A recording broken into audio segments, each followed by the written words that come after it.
que é uma honra recebê-lo na Universidade do Algarve.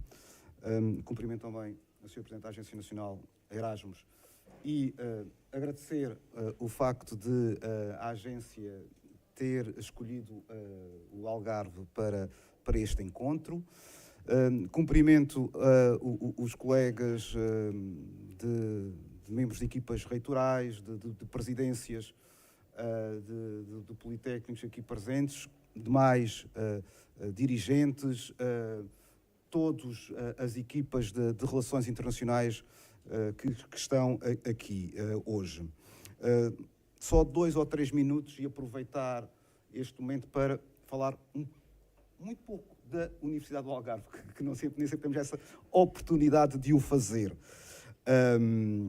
Dizer que em 2021, como a generalidade ou a totalidade das instituições, nós regressamos ao crescimento do número de estudantes de nacionalidade estrangeira, que é muito importante para todos nós, é muito importante para a Universidade do Algarve. Este ano deveremos ultrapassar, de acordo com o RAIDS, os 2.000 estudantes de nacionalidade estrangeira, é um novo máximo. Deste contingente, cerca de 15% são de mobilidade, 85% são estudantes de grau. Ainda, em termos percentuais, ainda não atingimos os 22% de 2019-20, estamos um pouco abaixo. Dizer também que temos uma percentagem elevada entre os estudantes de nacionalidade estrangeira, os não de mobilidade, que não são do espaço da CPLP.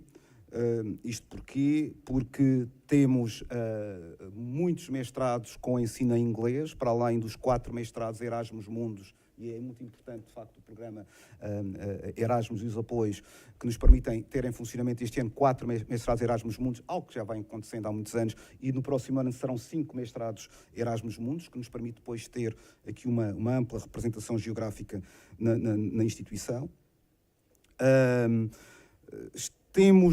Damos particular atenção à internacionalização e temos tido bons resultados na Times Higher Education, no pilar do International Outlook, é o nosso melhor pilar. Não levem mal, obviamente não citarei outras instituições, mas somos líderes a nível nacional, se calhar não por muito mais tempo, mas já há 4 anos que somos líderes a nível nacional nesse pilar, que para além dos estudantes estrangeiros, é muito importante as publicações em coautoria com outras universidades, com outras instituições de ensino superior no estrangeiro. E tudo isso, na minha opinião, deve-se também ao papel do programa Erasmus. Foi por aí que tudo começou, a questão da internacionalização. E nós continuamos comprometidos, estamos agora na expectativa dos resultados das alianças das universidades europeias, que não fomos bem-sucedidos, nem sempre isso é possível. Nas 2 candidaturas anteriores em que lideramos, estivemos próximo de alcançar o financiamento. Agora integramos uma aliança já estabelecida e estamos muito esperançados que esse alargamento será bem-sucedido e estaremos na aliança das universidades europeias do mar.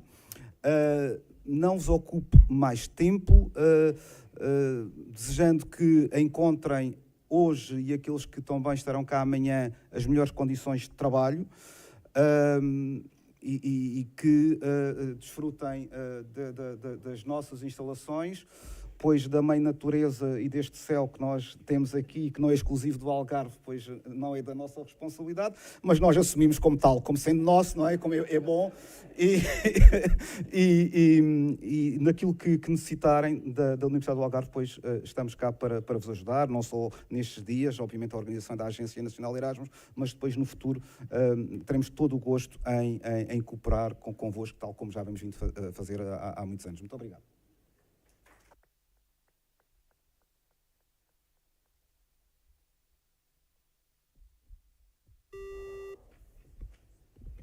Muito bom dia. Cumprimento, em primeiro lugar, o Sr. Secretário de Estado do Ensino Superior, o Sr. Reitor da Universidade do Algarve e, naturalmente, todos os presentes. Começo por agradecer, em primeiro lugar, ao Sr. Reitor pela amabilidade, a generosidade com que aqui nos recebem e a toda a sua equipa, naturalmente. Agradeço também ao Sr. Ministro da Educação, que teve também a amabilidade de gravar um vídeo com uma breve intervenção. E muito sinceramente ao Sr. Secretário de Estado, que nos acompanha nesta sessão de abertura.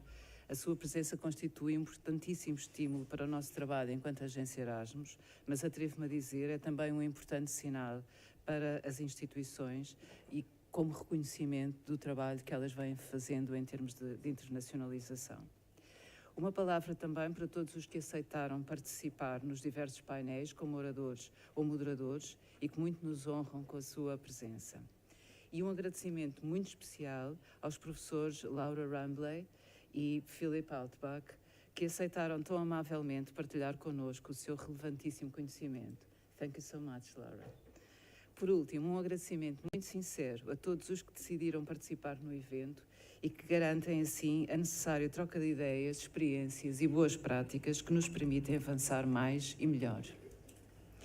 A Agência Erasmus+, Educação e Formação, recebeu esta incumbência de trabalhar no apoio às instituições de ensino e formação no que respeita às suas estratégias de internacionalização, com muito interesse e diria mesmo entusiasmo.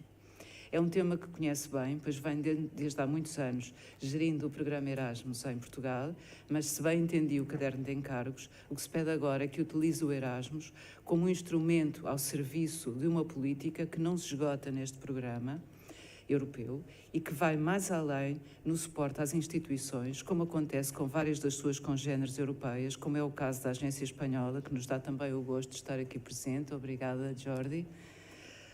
Temos muito claro o tema da autonomia das instituições e, portanto, não pretendemos definir uma estratégia única.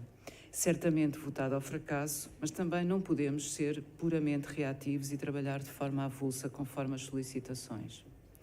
Por isso, e sem prejuízo naturalmente das orientações das tutelas, resolvemos criar periodicamente momentos de trabalho e reflexão conjunta onde possamos identificar as linhas principais do que pode ser o serviço que queremos prestar.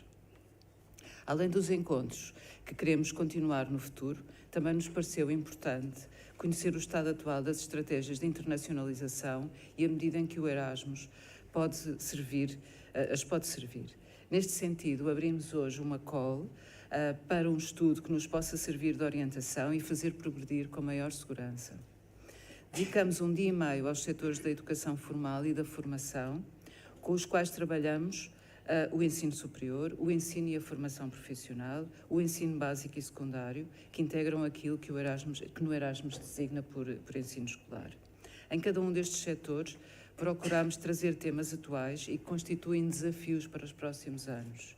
Tivemos a sorte de as pessoas mais relevantes em cada um destes setores e destes temas terem aceitado juntar-se a nós como oradores ou moderadores. Vamos, pois, ouvir o que têm para partilhar connosco e as pistas que nos deixam para encontros futuros. Desejo-vos um bom encontro e fico à disposição durante estes dias e, naturalmente, no futuro, para tudo aquilo que entenderem necessário. Obrigada.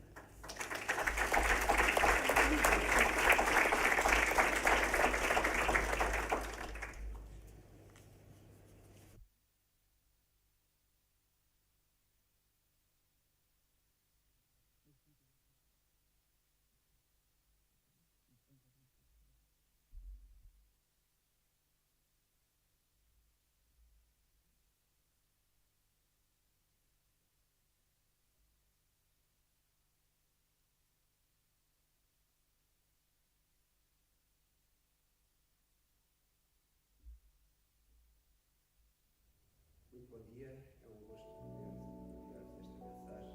A propósito deste encontro do Erasmus, nós temos o maior interesse, quando abraçamos os desafios da educação, de não trabalhar sozinhos. E não trabalhar sozinhos quer dizer, muitas vezes, os problemas que sentimos no país, os desafios que encontramos nos sistemas educativos, não são assim tão diferentes daqueles que se encontram noutros países com quem nos gostamos de comparar, com que precisamos.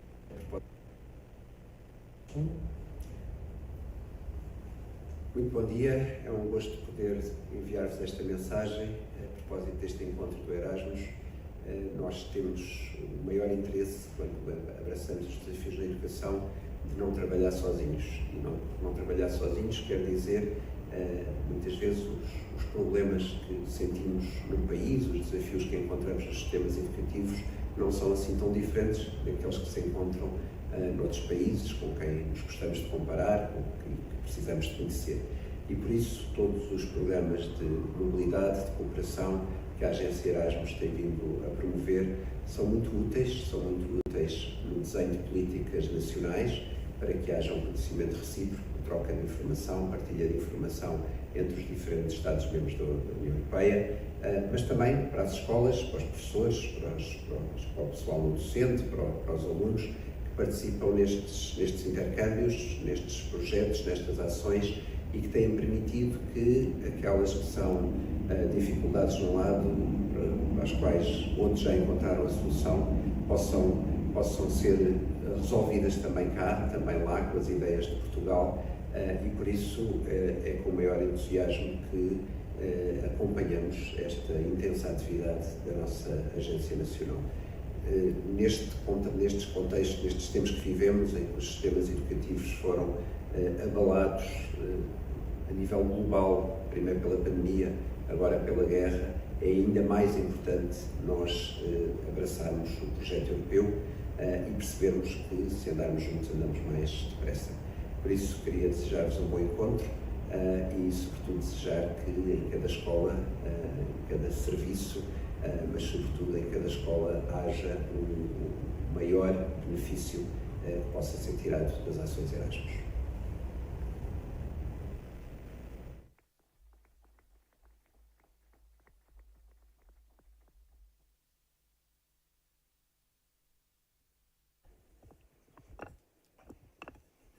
Então, muito bom dia, caro reitor, muito obrigado por nos receber e por garantir que o Algarve faz jus à sua reputação.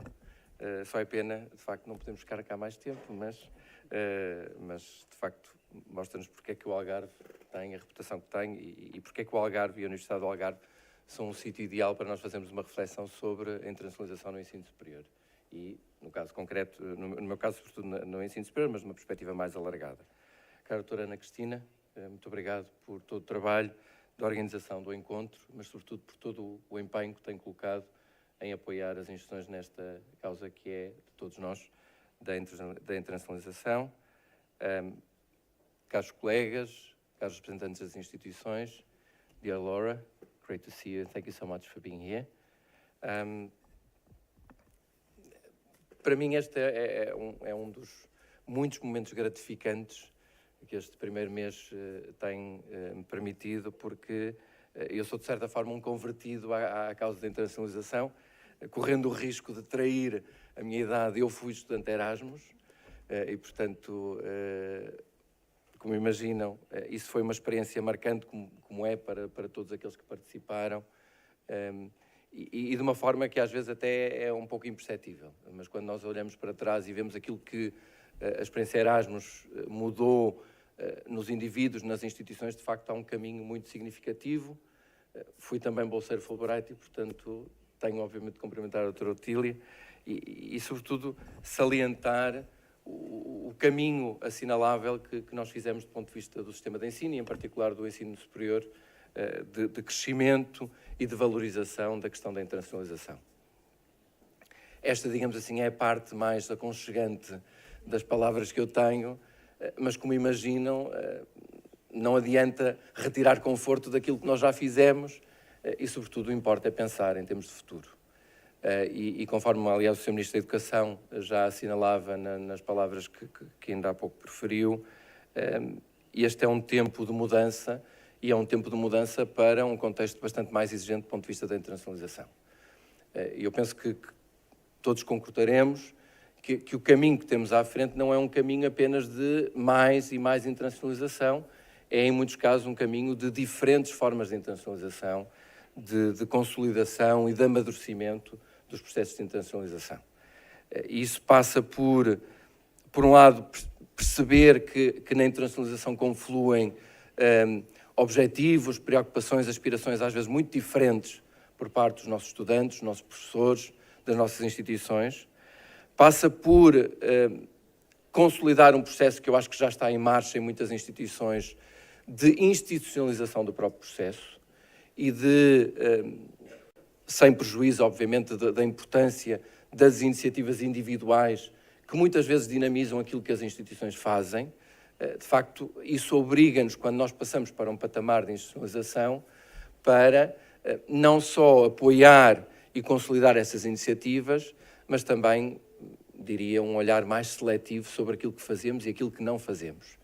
E eu muitas vezes, quando refletia sobre estas questões de internacionalização, quando estava desse lado, pensava muitas vezes que essa, de facto, é, porventura, a parte mais difícil, é nós sabermos aquilo que não queremos fazer ou aquilo que não temos condições para fazer do ponto de vista da internacionalização.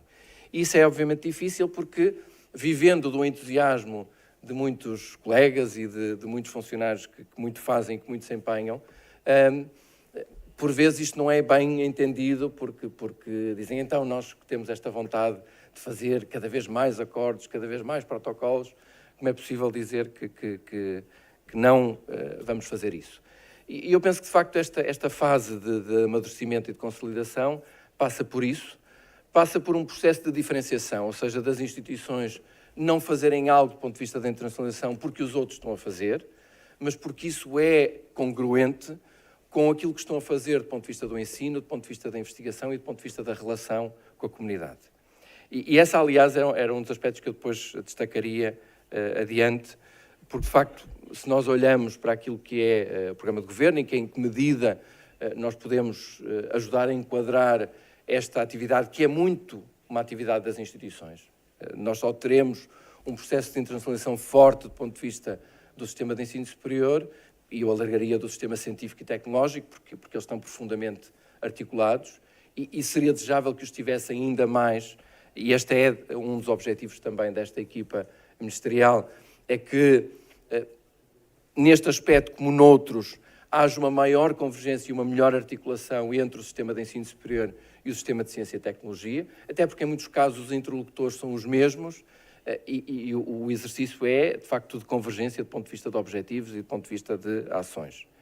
Mas dizia eu, em termos do programa de governo, se é verdade que nós só teremos uma internacionalização forte em termos do sistema de ensino superior, ciência e tecnologia, se tivermos instituições fortes, e essas instituições fortes precisam de autonomia, mas precisam também de desenvolver a sua capacidade estratégica do ponto de vista de várias dimensões, incluindo a internacionalização. Há três notas que eu destacaria.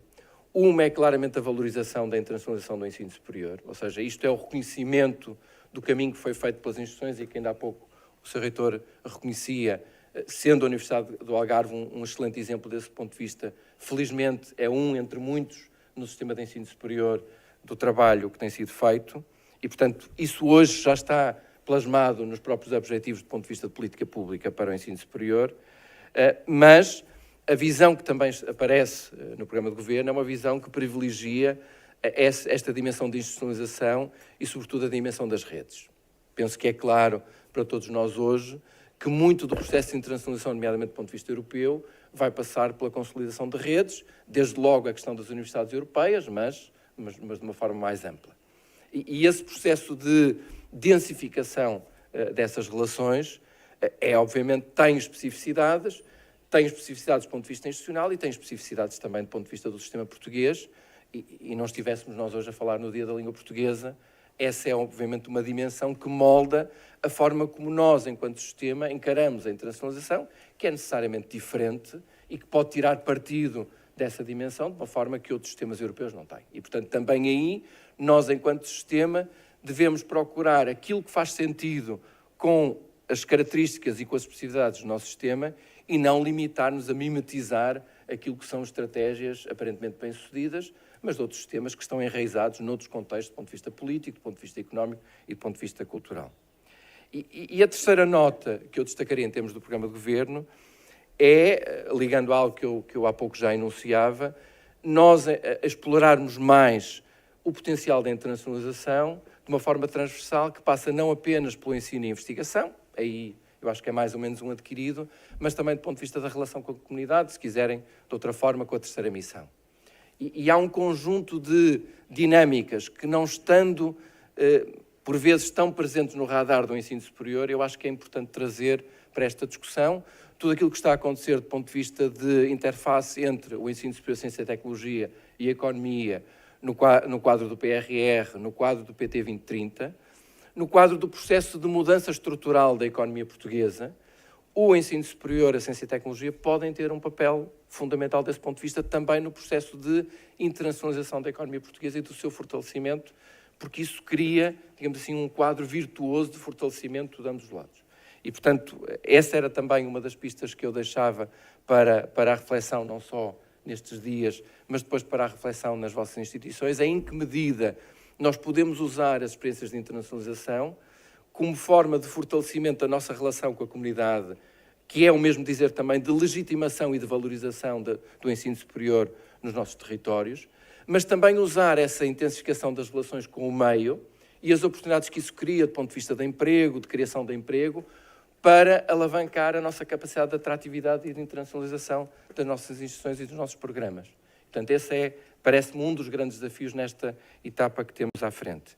E, portanto, aquilo que eu vos deixo são palavras de reconhecimento, palavras de conforto e de apoio, mas também um sentido de que, de facto, os tempos que nós temos adiante são tempos mais ambiciosos e mais exigentes desse ponto de vista, em que nós, de certa forma, vamos passando de um tempo em que falávamos da internacionalização no ensino superior para um tempo da internacionalização do ensino superior como um todo.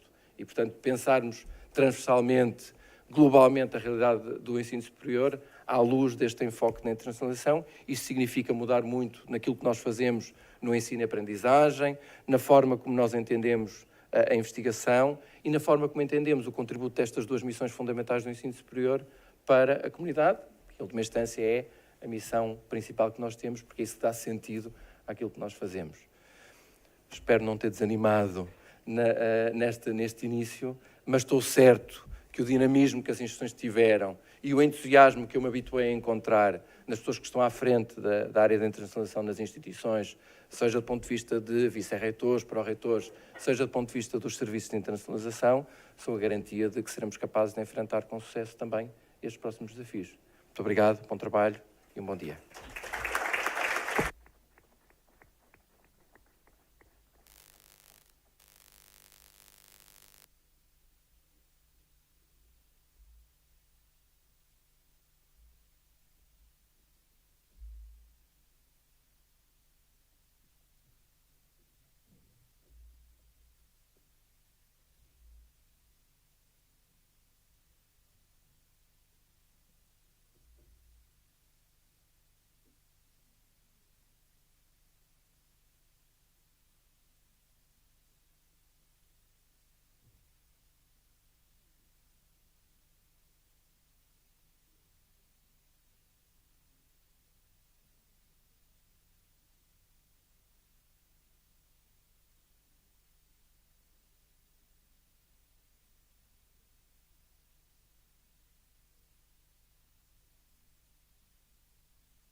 Bom dia.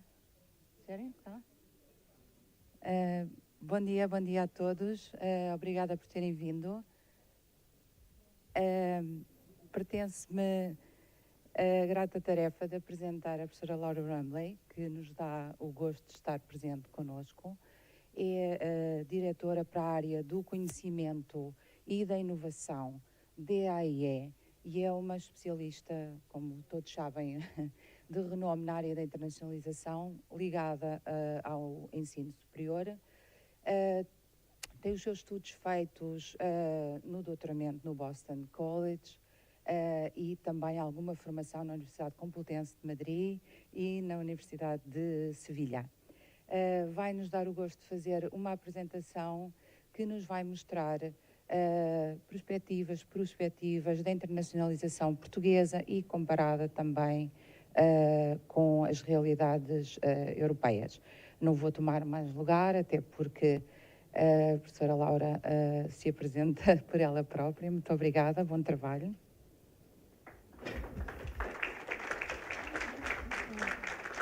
Bom dia and obrigada. And apologies that is about the limit of my Portuguese language skills, but those words are delivered very enthusiastically. I am delighted to be with you, delighted personally and on behalf of the EIE to be able to join you in this meeting. This is my first work visit to Portugal. I've visited Portugal a couple of times before in the past, but this is also my first work trip since February of 2020.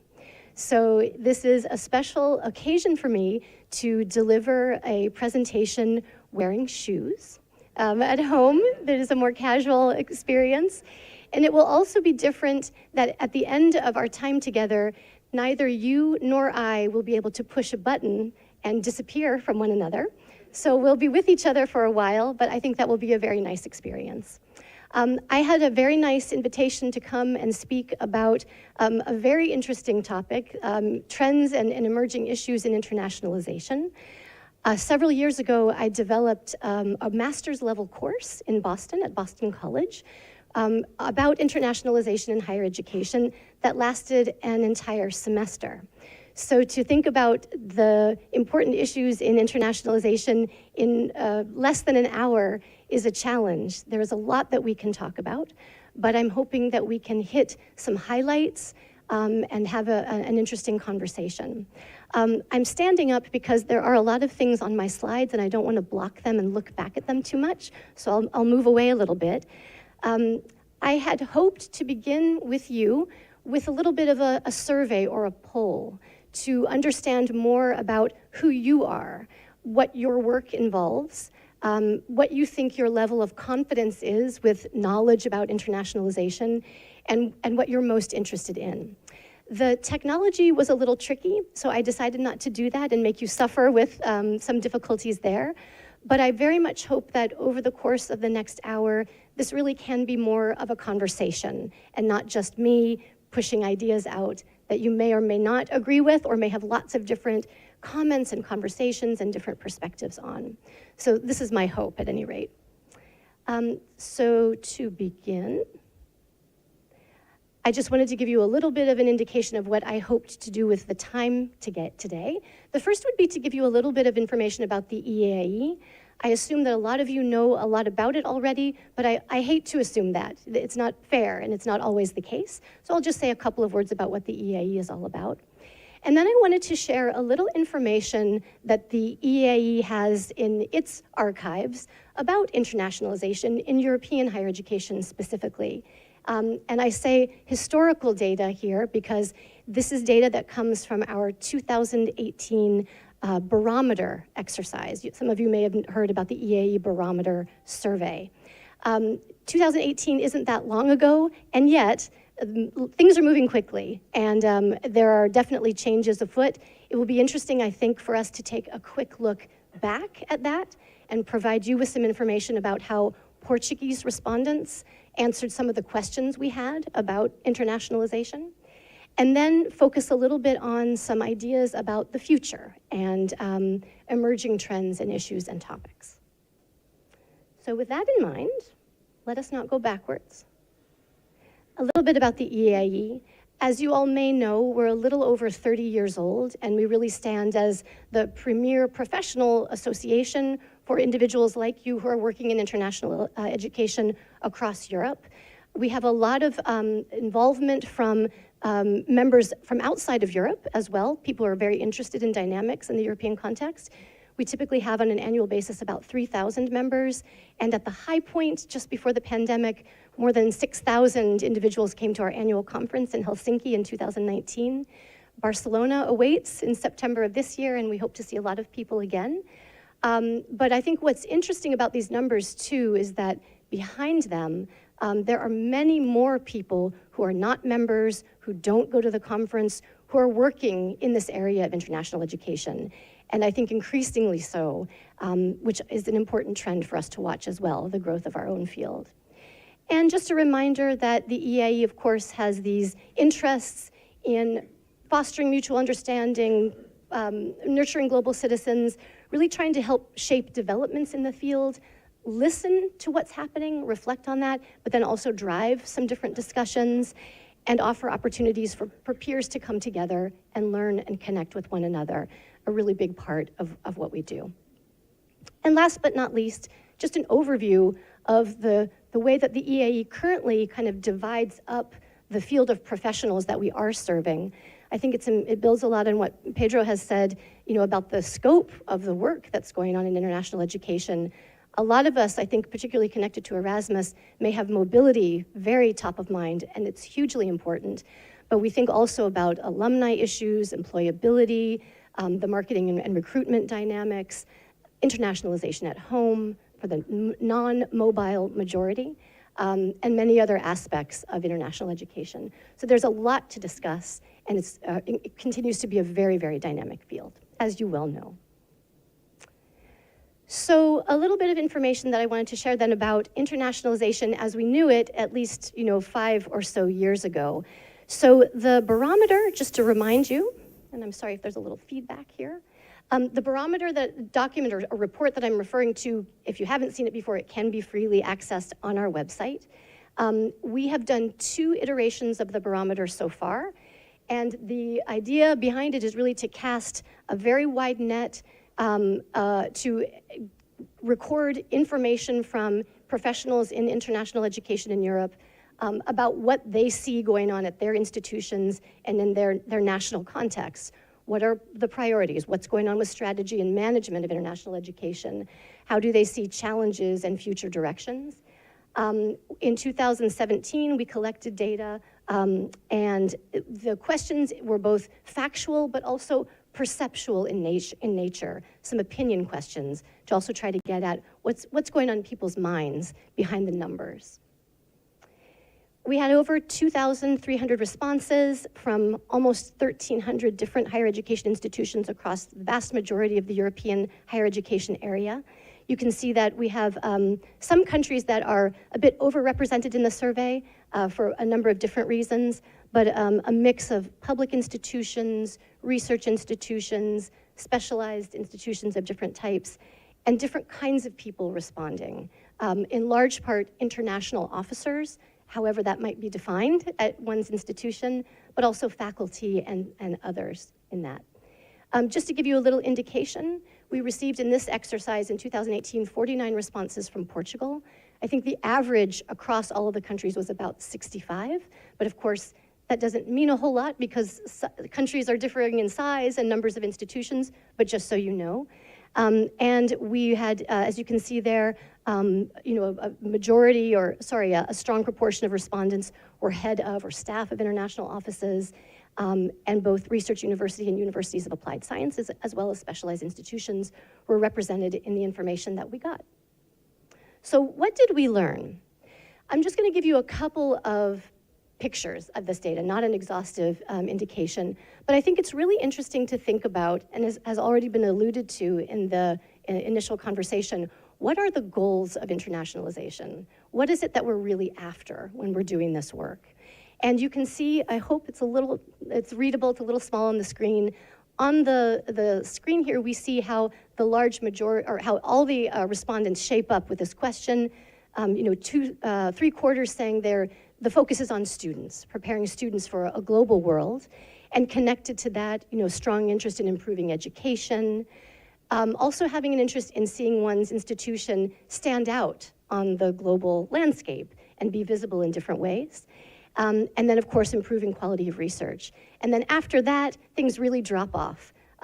Financial benefits, service to local community, and I think that's an interesting point. Based on recent events, if and when we redo the barometer, I wonder how that will be perceived.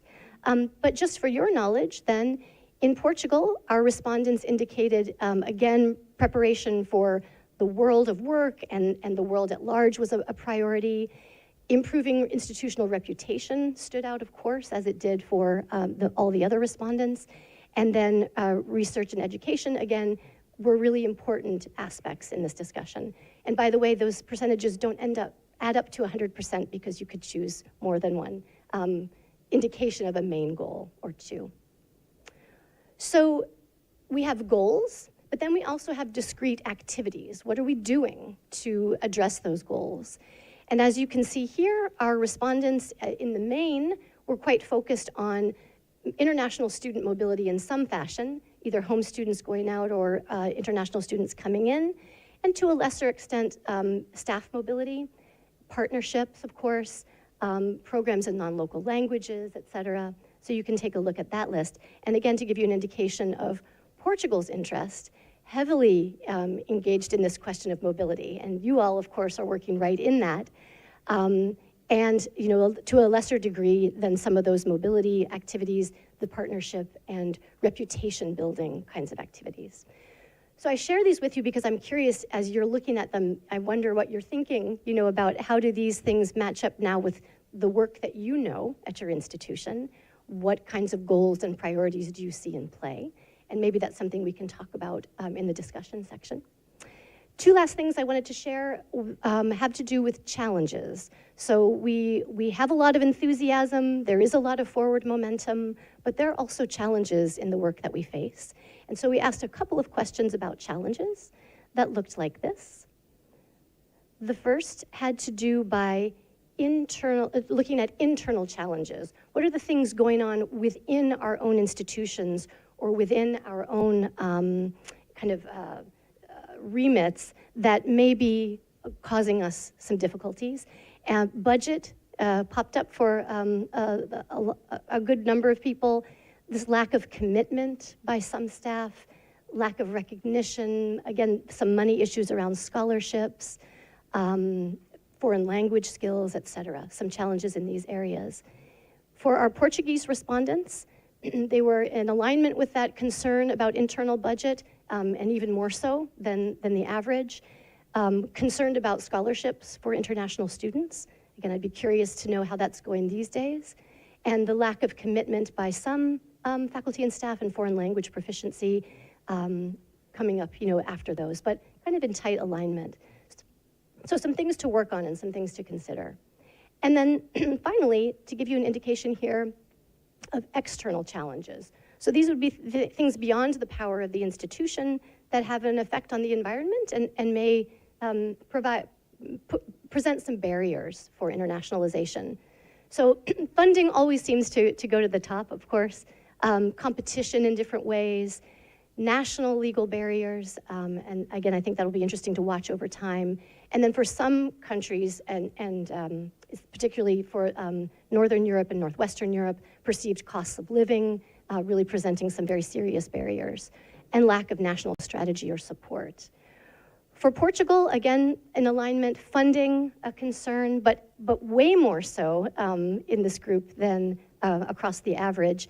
And then a drop-off down in terms of competition and restrictive national legal barriers. So very interesting to hear, you know, encouraging words from a government representative here about, you know, the ways that that thinking might be evolving and the landscape might be changing in that regard.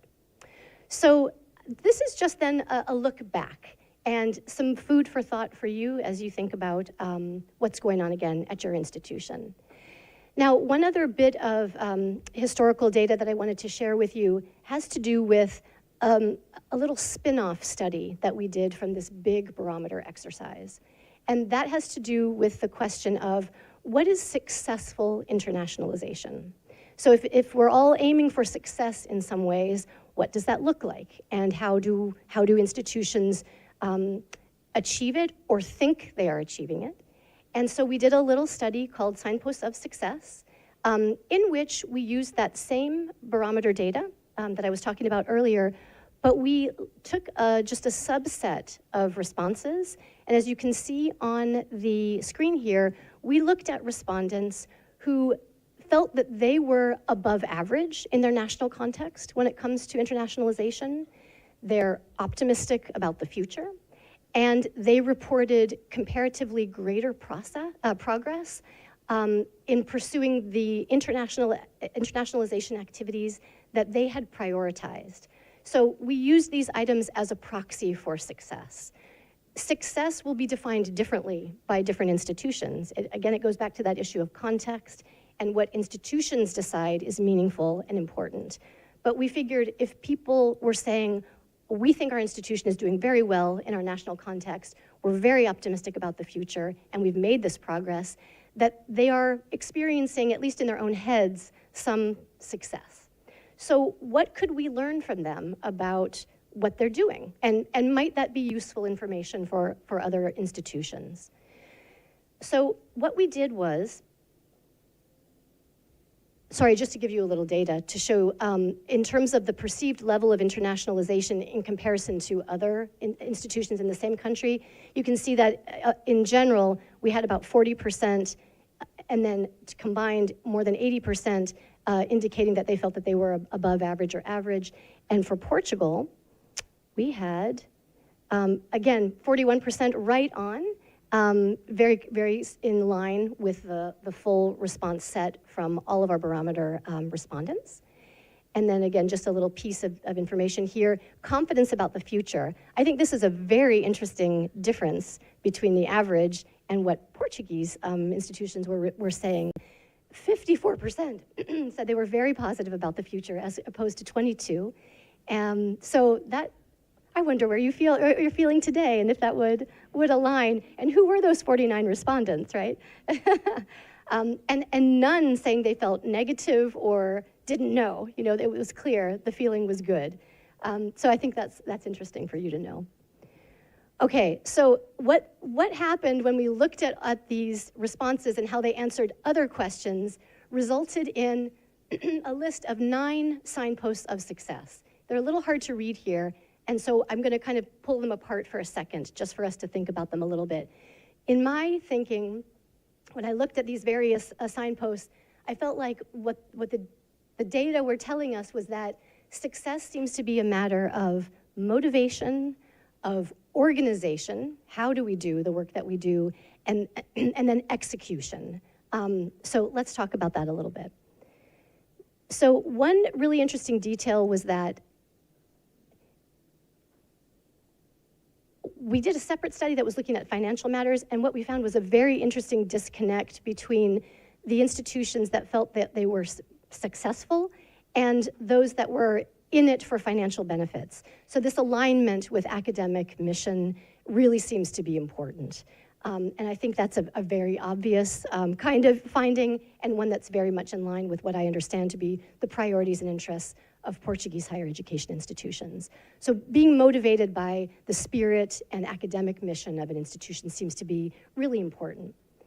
In terms of organization, what we found is that respondents that had an institution-wide strategy and those that were reporting coordinated organization of their internationalization efforts, again, fell into this category of feeling confident about the future, of feeling like they were above average in their national environment and that they were getting things done.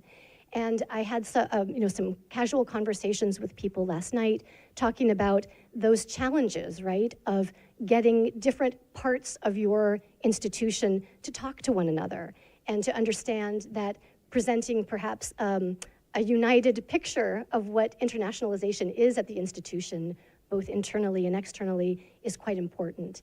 The debate around whether an institution should have one single strategy that covers the institution is ongoing. I think, again, it just depends on what works for one's own institutional context, but there's something about coherence that seems to be important.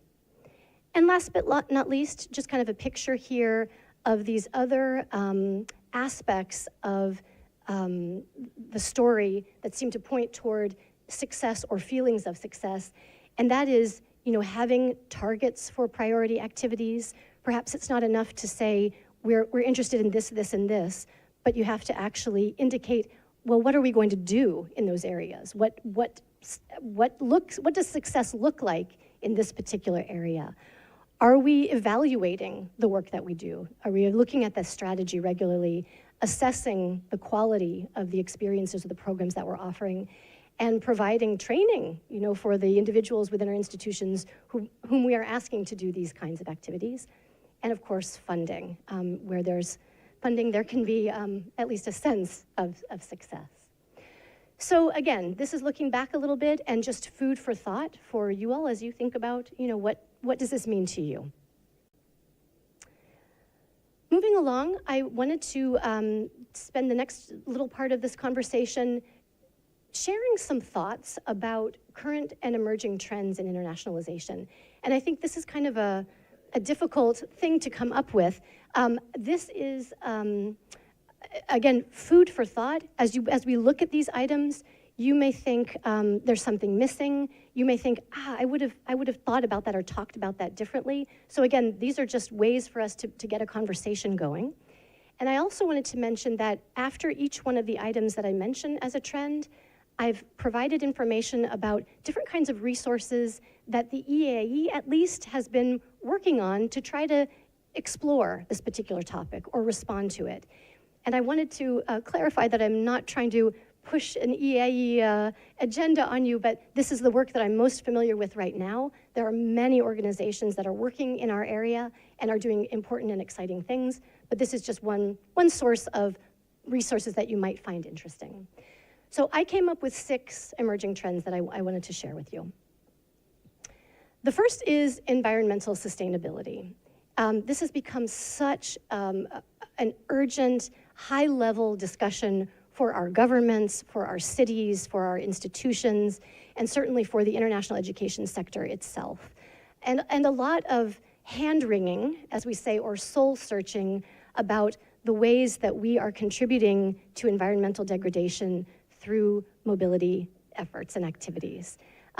So there is a really hot topic that I'm sure you're all involved in around this notion of how we reduce the carbon footprint of physical mobility, and how we think about sustainable internationalization beyond the mobility activities that we're involved in.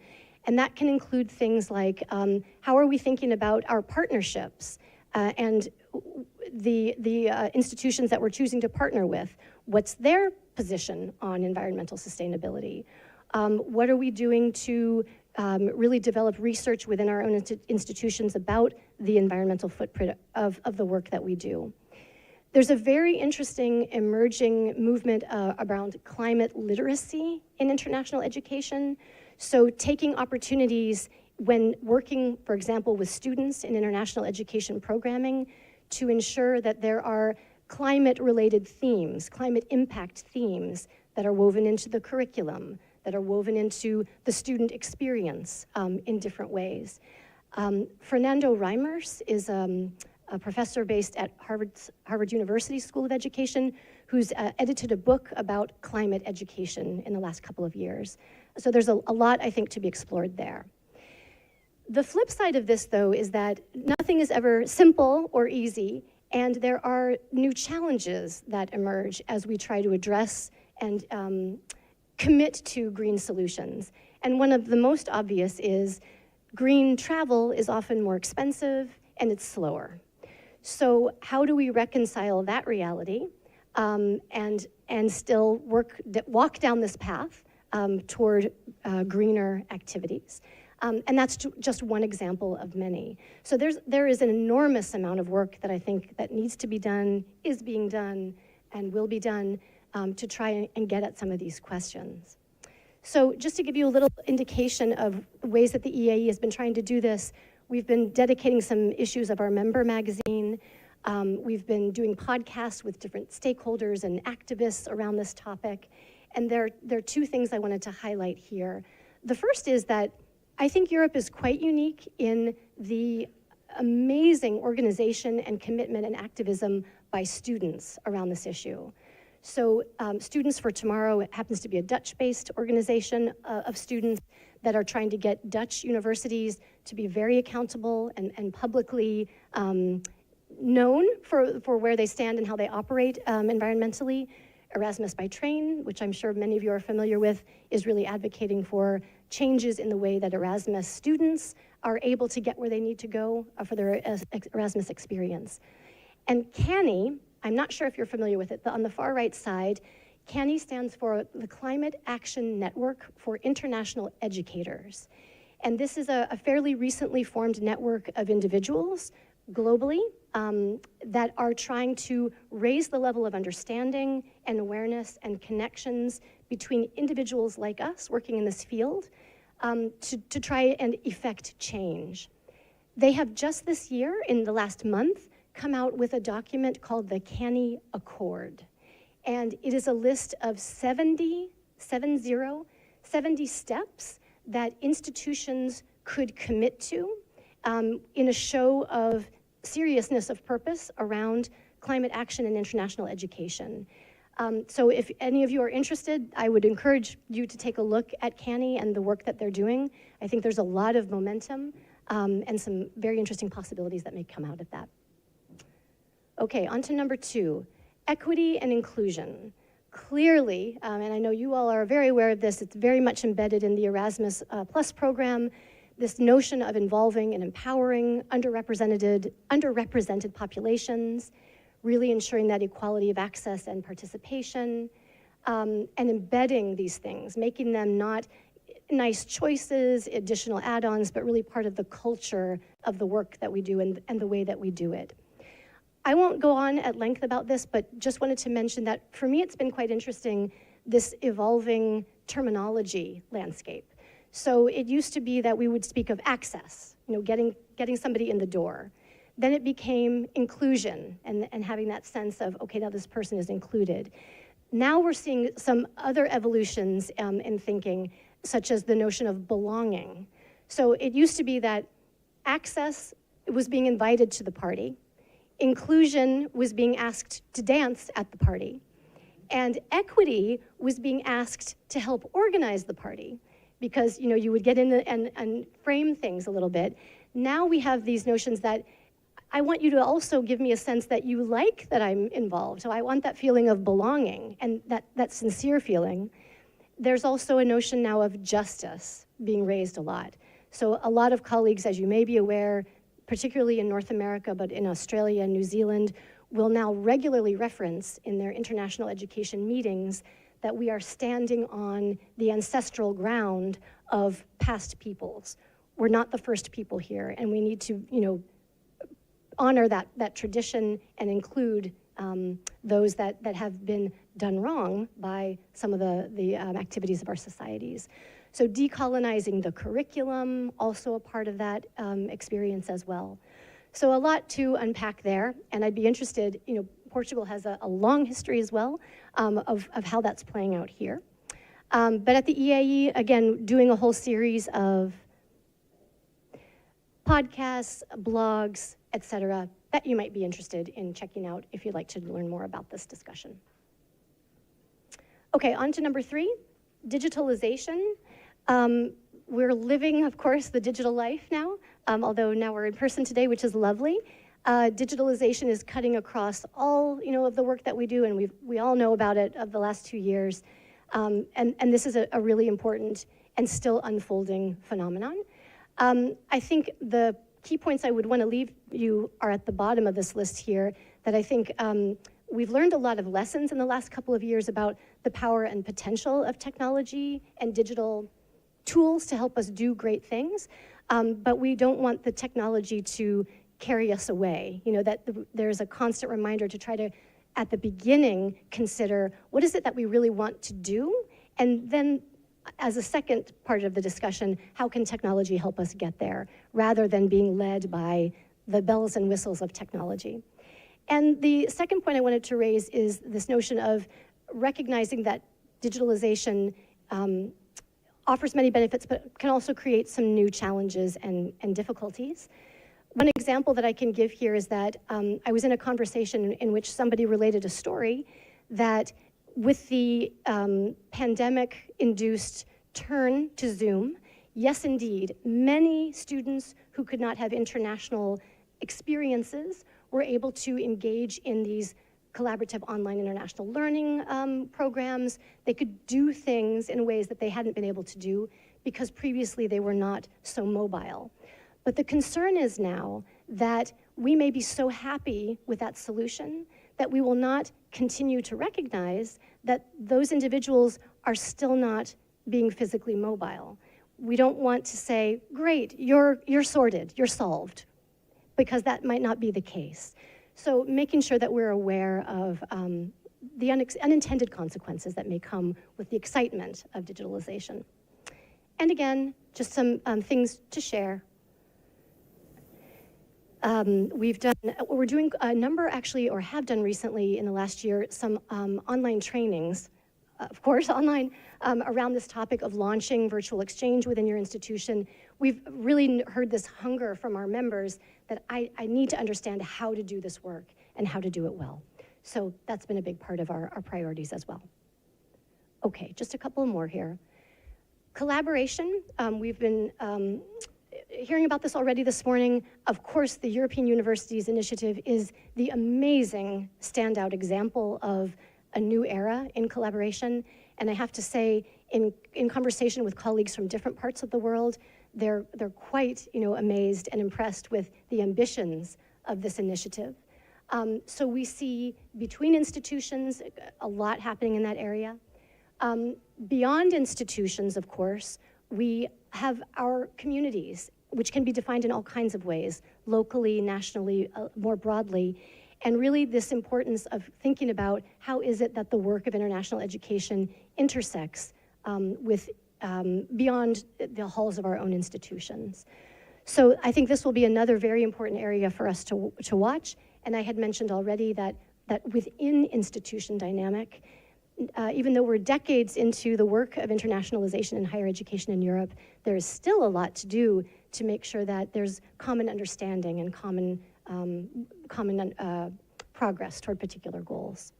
So collaboration will be with us for quite a while.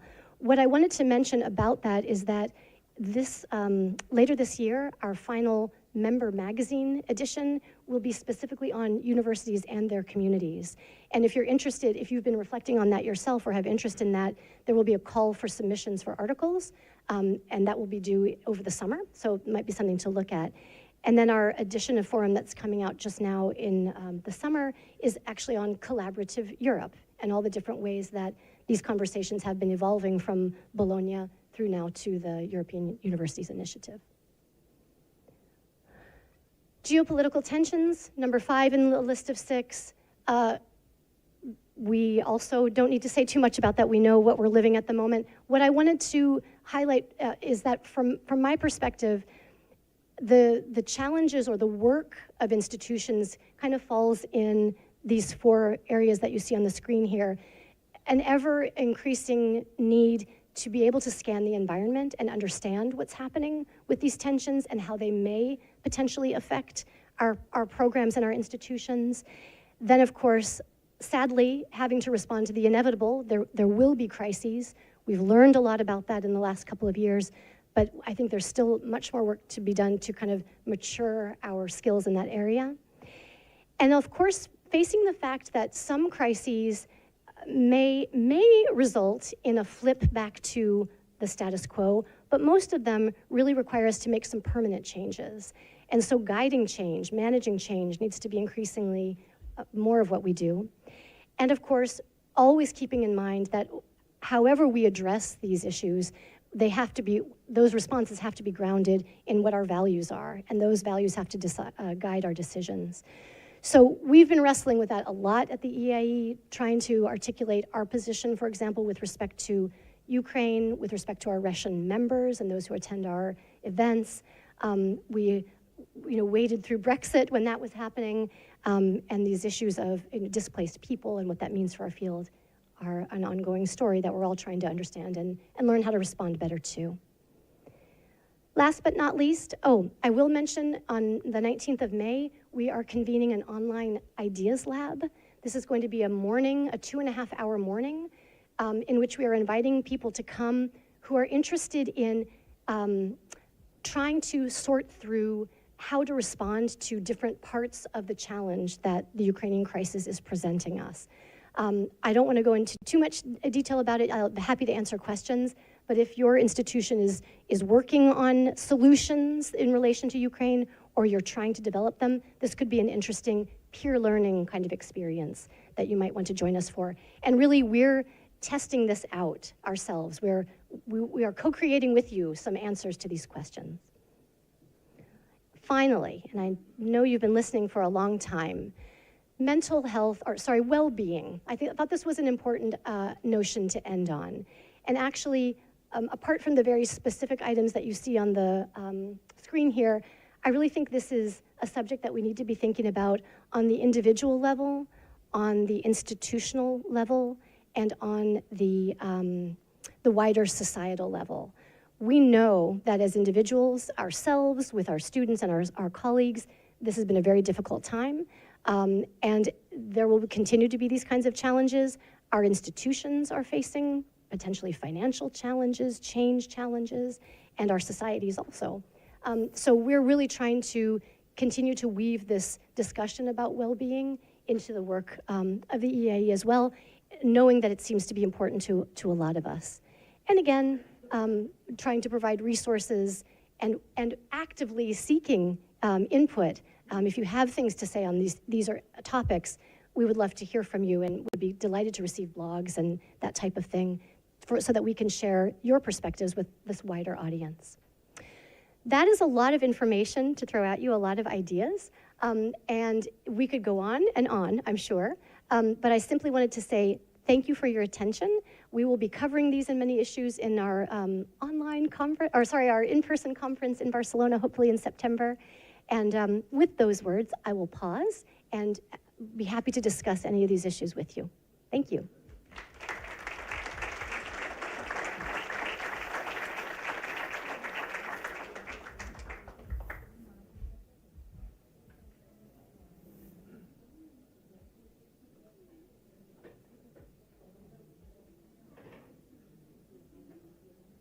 Yes, please.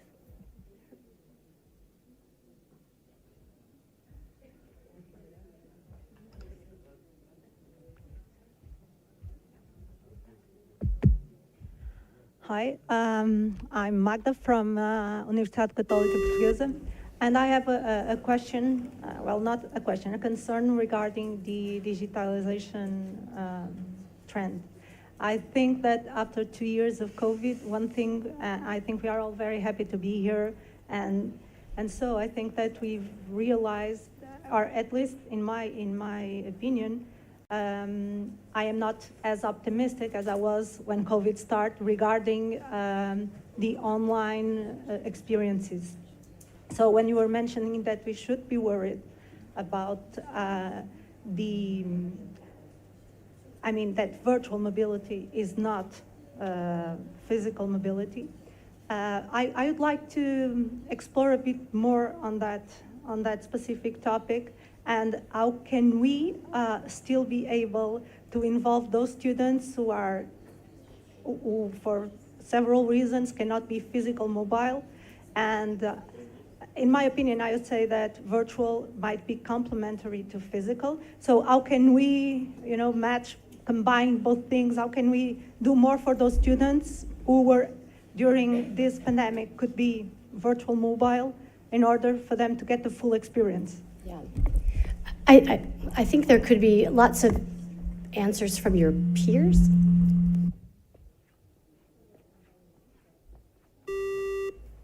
I'll try to not do it again.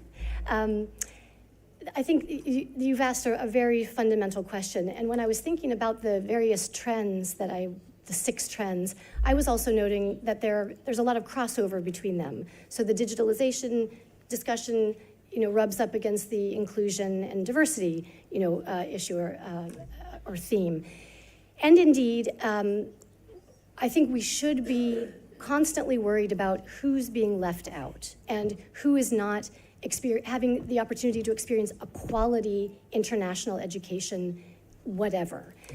There are really passionate advocates for collaborative online international learning, which takes as its starting point the idea that we're going to operate in an online environment, but we're going to do so in a highly collaborative way that allows very interesting international, intercultural kinds of engagements to happen, even if physical mobility isn't a big part of it or any part of the experience.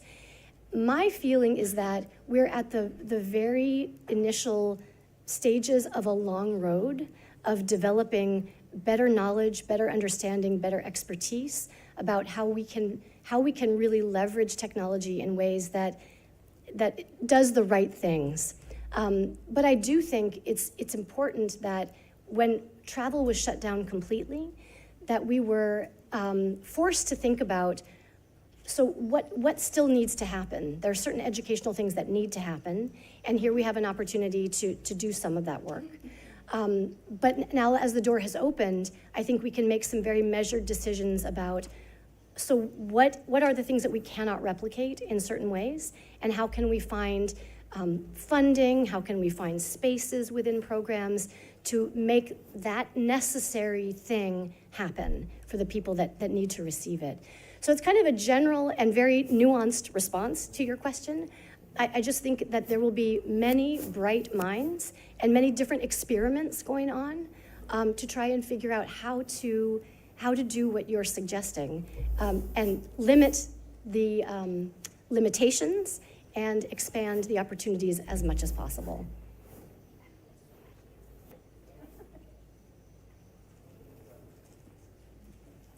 Yes. First of all, thank you. Momento. Sorry. Só para se ouvir.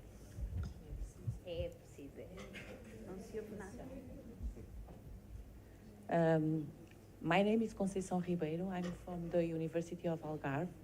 First of all, I want to thank you for your interesting presentation. It was a lot of information. Will we receive your presentation? If it's up to me, certainly. Very okay, happy thank to you so share much that. because Yeah. I take some notes, but It's impossible. many is missing. Yeah. My second sentence is about confirmation. I think it is implicit in your presentation, but I want to confirm, what about volunteering? Well, what do you mean by volunteering?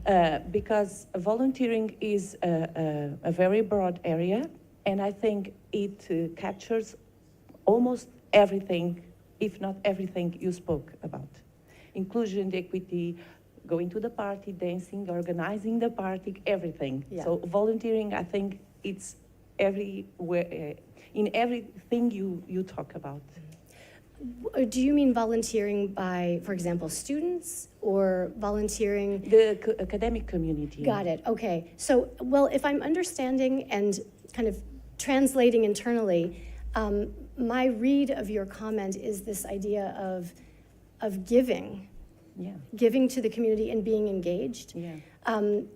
Yes, I think that as a community, we tend to be that way. We're here because we have this deep-seated interest in being a part of something, and we see international education as being something that has a lot of good to offer the world. And yes, I do think that a lot of the work that we do relies on that type of passion and engagement and willingness to be involved. The problem, of course, though, is that volunteers can get burned out. You know, there has to be some very real appreciation that this is real work that we're doing. This is a serious professional field, and there needs to be recognition for that. And this is an old conversation, but it's still a valid one, I think. We need to be able to provide better data about this good that we say that our field provides. So I think people get scared by that word sometimes, and they think only big organizations can do that work. But I think every single one of us can be data producers and data advocates within our institutions to try and pin people down and say, how do you know that this is a good program? How do you know that these students changed or are better off, or that a faculty member who went somewhere, did something? So connected to that idea of volunteering is that we're also professionals, and this is a very important professional field that needs our support in professional ways too. Okay, thank you. You're welcome. Hello, my name is Nuno Escudeiro. I'm from the Polytechnic of Porto and from the Athena European University. We are very much into blended mobility and virtual mobility, so I'm not as skeptical as my colleague from Católica. In fact, we are exactly in the opposite side of of the question. And we see that there is a huge, it's different, of course. Physical mobility and virtual mobility, blended mobility, are all complementary aspects of mobility, but they should be taken at the same level, and I'm pretty convinced that they are not. So we say that physical mobility is the Champions League and virtual mobility is Europe League, so I hope that we can get to the first division very fast. So, but how do you see the evolution of this? Because the huge potential of virtual and blended mobility for equity, for inclusion, to reduce the carbon footprint, for all these aspects, it's incredible. And this should be taken seriously in a transparent way, which I believe is not possible yet. I very much agree with you. For, up until the pandemic, I would be at conferences and this issue of virtual mobility or technology-enhanced international education was happening, and I just felt, I would say often, it is the revolution that hasn't happened. We keep talking about it, but it's not, the wave has not hit us yet. And I feel like the wave has hit us now. And as you mentioned, I think there are many, many people who see the value, who understand the very high quality of experience that can be part of a technology-enhanced experience. But I think that we are, as I say, we're still in the early days of that, and there will have to be more work done for people to share their good practices, to be able to, again, document the learning outcomes that students had and that staff members have had. I personally have been extremely happy with a remote working life. And the team that I work with has been phenomenally productive. So there are many, many, clear pieces of evidence that we can show that wonderful stuff can happen. But I think it comes down to showing the evidence, to being able to produce that and tell the story, and provide the tools for others to be able to replicate it in some ways. Of course, in ways that are meaningful for them and for their own context. But like you, I think things are going to be different now. And that's a good thing. There will be very good benefits from that change, but we just have to make sure that, again, those blind spots are not ignored. But I share your enthusiasm for it.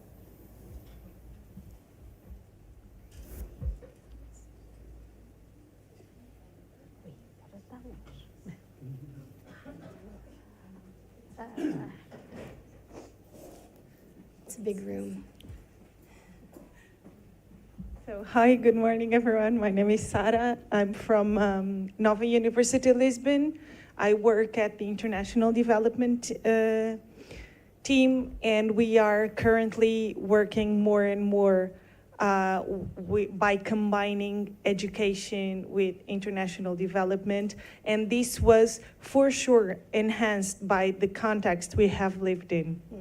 And now both teams, Educational Innovation and the international team, are working at the same pace.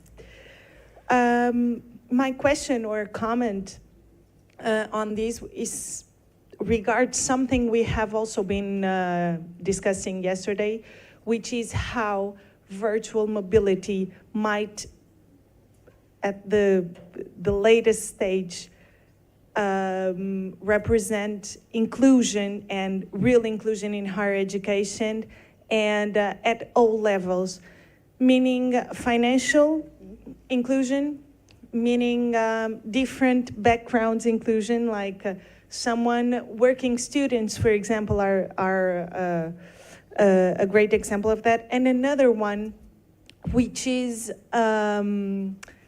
territorial development through virtual mobility, and at the first stage by the blended mode. In Europe and in Portugal in specific, we have this great polarity between the two largest cities and the smaller ones, or the least populated ones. And I always think, and we have been discussing this within the university, how blended learning and how the blended mode of education might bring universities typically working within the city premises to smaller towns, to the smallest village in the northern or southern part of the country, and how a Nova University Lisbon student might be in his or her hometown participating in a virtual mobility in the Autonomous University of Madrid, for example. So this is beautiful, I believe. And thank you for your presentation. It was very enlightening. And mainly on the sustainability part, which I think now is the sustainable curricula, which does not only comprise environmental topics, but also poverty, well-being, and so on and so forth. So thank you very much. You're welcome. It is really exciting to think about the ways that isolated individuals or communities can become less isolated potentially through these actions. A couple of colleagues are actually doing a very interesting research project on isolated internationalization, which was interesting in and of itself originally, and then became even more interesting in the context of the pandemic in which we were all isolated. How can we learn from institutions that are politically or physically in very remote locations? How do they internationalize?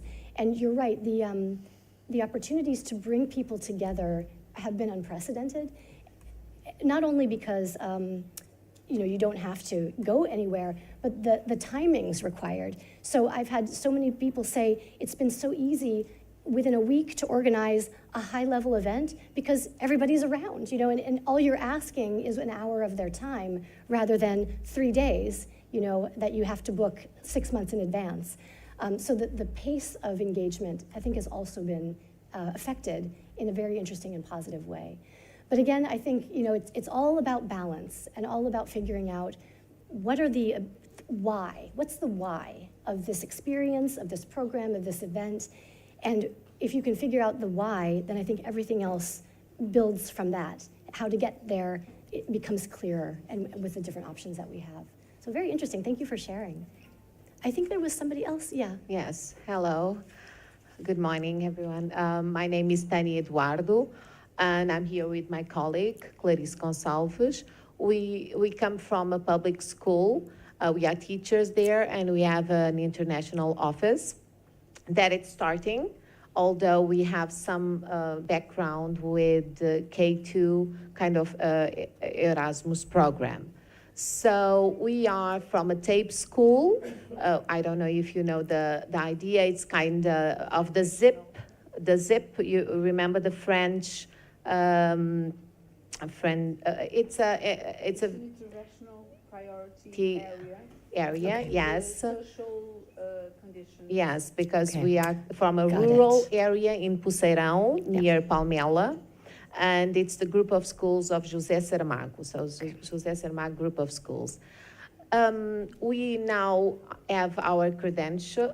We were accreditation, yes, and now we are starting our in small steps. The thing is, how do we involve the community? We are talking a very specific community, a rural area with low income, with people sometimes, they're very far from the school. They don't see school as a priority. Their priority is to survive. They don't have, we don't have, because we always talk we don't have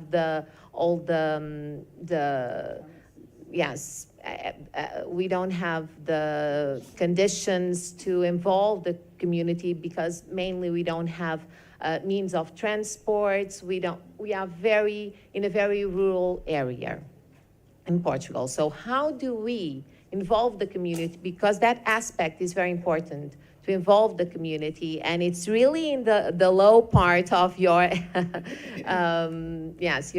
your presentation. So how do we involve the community and make them understand the potential of Erasmus and the potential of internalization? Because we can involve the teachers, but the staff is a little bit, the rest of the staff of the school is a little bit difficult, but the children, the students, and their families, how do we get them involved without confronting their own difficulties and realities? How do we make sure, invite them to the party, but make sure they have fun at the party. They don't feel compromised in a small area of the party. So do you have some feedback from your organization, your experience in how do we make sure they feel comfortable to show their own fragilities, but at the same time, show them their potential? So I actually imagine that there are some individuals in this room who could respond to that, who may have experience doing some of the kinds of things that you're talking about. I'm certainly not an expert in that area, but what I can say is that among the fundamentals, when it comes to widening the tent, as we say, trying to draw in different actors, has often been, first and foremost, working to establish trust and working to establish a sense of what do we have in common? What is a shared vision or a shared objective that we have for our children, let's say? So I would say as a first step, trying to do some sorts of activities or events that would bring the individuals that you're trying to reach together in a place that's comfortable for them, and involving a format that makes sense to them. So that involves, I think, having conversations with them to make those kinds of determinations and begin to do those kinds of first step planning that can then be built on over time. Another key component, I would say, is trying to find ambassadors for the message that you're trying to convey. And that may be, excuse me, more or less difficult. But we certainly know that for, let's say, for example, when trying to draw in or increase the numbers of underrepresented students in student mobility, let's say, having a student with that profile of the group that you're trying to reach serve as an ambassador with that group, an alumni of the experience. There's nothing like peer-to-peer conversations to really establish trust and establish clarity about what this thing is and why it might be something useful for me to think about. So those are just a couple of key components that would come to my mind.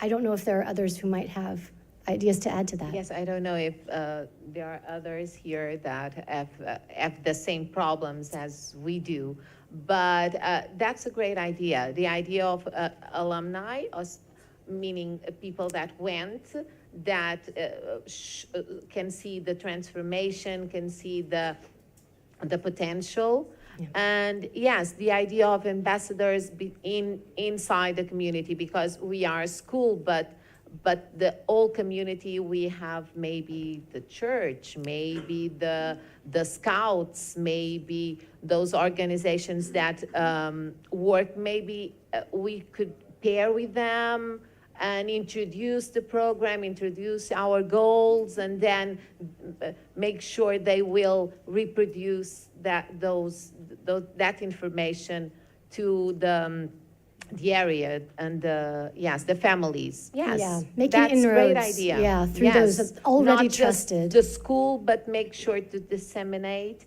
and a network. Yes, that's a great idea. Oh, thank you so much. You're welcome. I don't know how we are on time. I'm yours till you don't need me to be.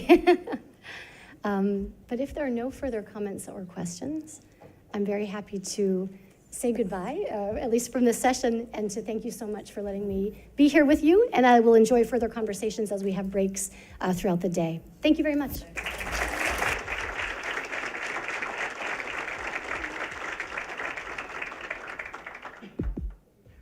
Vamos só fazer agora uma pausa de 10 minutos, 10 minutos mesmo, para poderem ir à casa de banho, para poderem comer qualquer coisa ali fora, e voltamos às 11h15.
Now I'm going to speak in English because I have some complaints over the break.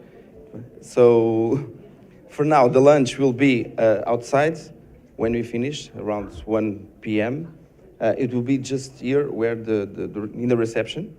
So, and there will be also a table outside at 1 p.m. So now I'm just going to present my colleague. She's Margarida Cardoso, and she's going to talk with you about the internationalization study that we're going to launch. Margarida? Já agora, bom dia a todas e a todos. O meu nome é Margarida Cardoso, como o Paulo acabou de dizer, e eu estou na equipa de planeamento e monitorização. As minhas colegas Sofia Soeira e Cláudia Gomes estão ali ao fundo. E estamos a apresentar o estudo sobre a internacionalização, avaliação e análise dos contributos e sinergias para a internacionalização, se quiserem, sob a perspectiva do Erasmus+, ou seja, focarmos no Erasmus+, e olharmos para as sinergias que o programa, em conjugação com outros fundos, permitiu às instituições de educação e formação. Andou muito depressa. De uma forma geral, os objetivos constam de uma descrição sobre o estado da arte da internacionalização nas áreas e nos setores da educação e formação com que a Agência de Educação e Formação trabalha e que eu creio que aqui todos já mais ou menos conhecem, e que recursos, instrumentos, fundos e conjugações sinérgicas, se quiserem, têm sido utilizadas para possibilitar a internacionalização das instituições. Estas complementaridades entre o Erasmus+, e outros programas e financiamentos comunitários são muito relevantes e as finalidades para as quais elas são utilizadas também. Por fim, e porque neste momento já temos alguma estabilidade na informação resultante do programa Erasmus+, entre 14 e 20, uma vez que já vamos em 22, mesmo com o fenómeno pandémico a afetar os últimos números, nós pedimos que haja uma caracterização da implementação do Erasmus+, na perspectiva, logicamente, da internacionalização.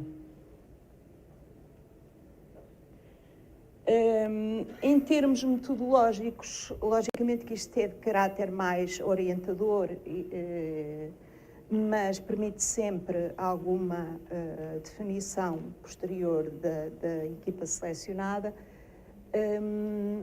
A ideia é recorrer ao universo das instituições de ensino e formação abrangidas e optar por uma abordagem mista, recorrendo a questionários, inquéritos por questionário e, eventualmente, entrevistas junto a atores-chave que já têm uma longa experiência na área da internacionalização em Portugal, inclusivamente anterior ao próprio programa 14-20.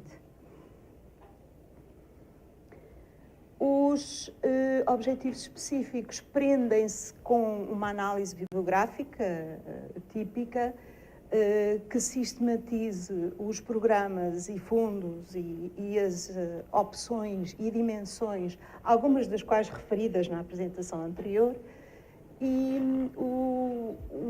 uma análise mais ou menos detalhada das estratégias de internacionalização por que as instituições optam.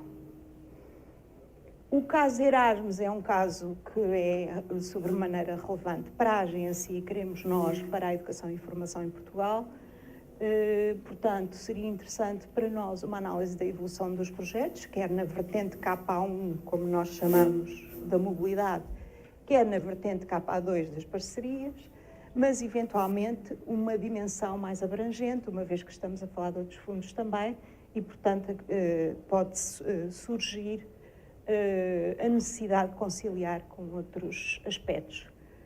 A análise da evolução do financiamento, dos custos, dos projetos e mobilidades, uma caracterização das instituições beneficiárias, das tipologias de instituições, das fontes de financiamento e das estratégias e os principais resultados e impactos nos participantes, nas instituições, nos sistemas e na comunidade. Eu creio que a maior parte das pessoas que já trabalhou e que já desenvolveu projetos Erasmus, no fundo, tem este padrão presente quando desenha um projeto, ou seja, como é que se disseminou, quais foram os impactos, onde é que eles ocorreram. E isto é um padrão que normalmente as pessoas têm que ter em conta até para desenhar um projeto. E, portanto, é um pouco aquilo que nós pedimos no estudo, é que esta análise seja num âmbito mais alargado. Por fim, pedimos que nos digam, afinal, qual foi a contribuição do Erasmus+, e a conjugação do Erasmus+, com outros financiamentos, em que medida isso, de facto, impactou a internacionalização, e que nos digam também desafios e recomendações, na linha também da comunicação anterior, mas desafios e recomendações específicos para o contexto português e para o contexto de Portugal na Europa, no que respeita à educação e formação. Eu penso que esta é a informação mais crítica por hora, ou seja, o modelo do concurso tem a ver, primeiro que tudo, com uma manifestação de interesse por parte das entidades que estiverem interessadas em desenvolver o estudo e que manifestação que deverá ocorrer até 31 de maio de 22. Pedimos que enviem as manifestações de interesse para o e-mail que ali está, monitorização@erasmusmais.pt. Depois, a entrega do estudo deverá ocorrer impreterivelmente até 31 de maio de 23, embora haja um prazo-chave, diríamos nós, que é o do primeiro draft, a entregar até 28 de fevereiro do ano que vem. Obviamente, o estudo tem que ser entregue numa versão bilingue, porque é um estudo que não só vai ser divulgado internacionalmente, como também tem que ser sujeito à análise da Comissão Europeia. O orçamento vai até aos 75.000 euros e toda a informação será disponibilizada com a maior brevidade possível no site da Agência Nacional. Eu não sei se deixei alguma coisa por dizer, mas estou à vossa disposição. Alguma questão? Obrigada.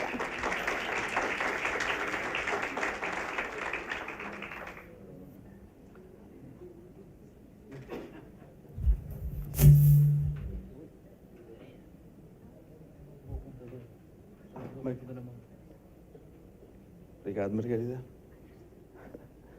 Now I'm going to call Professora Cristina for the next panel, please.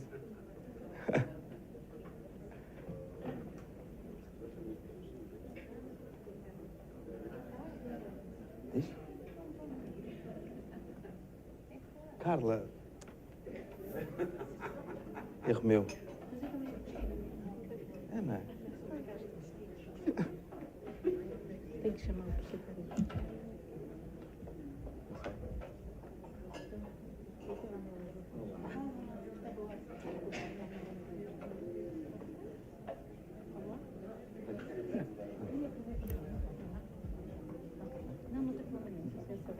Não sei. Quem vai apresentar primeiro, por causa da apresentação? Vai ser o professor Gonçalo, depois a professora Maria das Dores e depois o professor Carlos. Não vai estar online o Dr. José Luís Preza? Vai estar, já lá está. Já lá está. Onde é que a gente o vê? Aqui? Não, vai estar aqui atrás. Está fechado. Olha, Presa.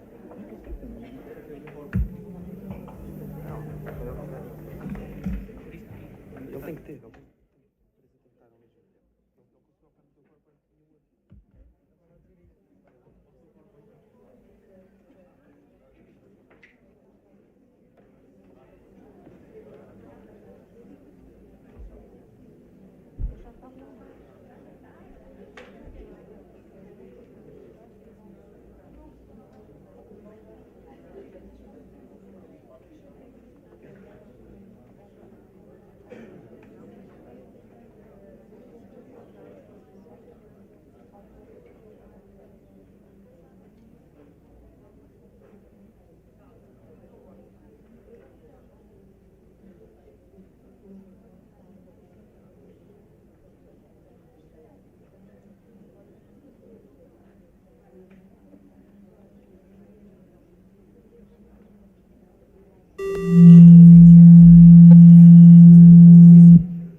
bom dia a todos e bem-vindos.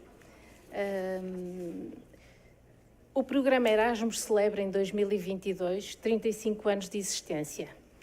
35 anos de vida de um elemento-chave na construção e desenvolvimento da identidade europeia, através de 3 vetores principais. Desde logo aquele mais visível e que todos conhecemos, a mobilidade. Mobilidade de estudantes, mobilidade de formandos, mobilidade de professores e mobilidade de técnicos administrativos e de gestão. Estes últimos para fins de formação e partilha de boas práticas profissionais e institucionais.